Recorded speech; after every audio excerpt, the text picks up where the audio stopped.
One of the things I've been encouraging people to do for many, many years now is to take a little journal to church with them on Sunday.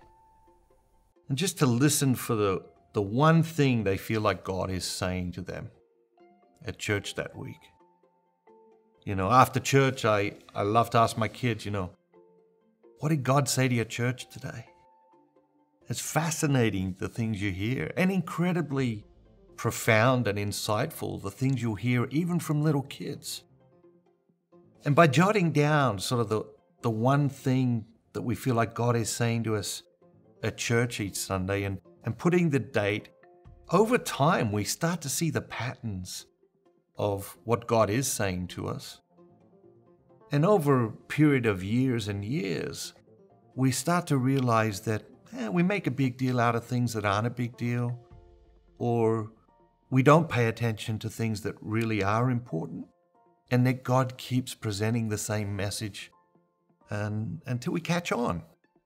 And sometimes we're really slow to catch on.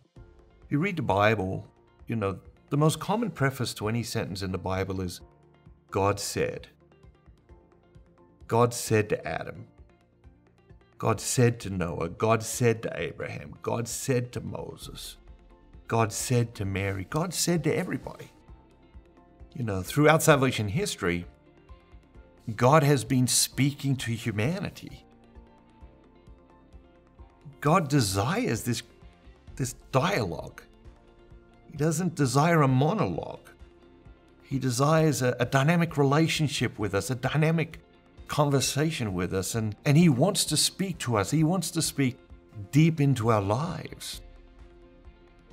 And so the question we have to ask ourselves is, has God stopped speaking to humanity? Or has humanity stopped listening to God? And I think it's the latter. I think it isn't that God has stopped speaking to us. It's that we've stopped listening.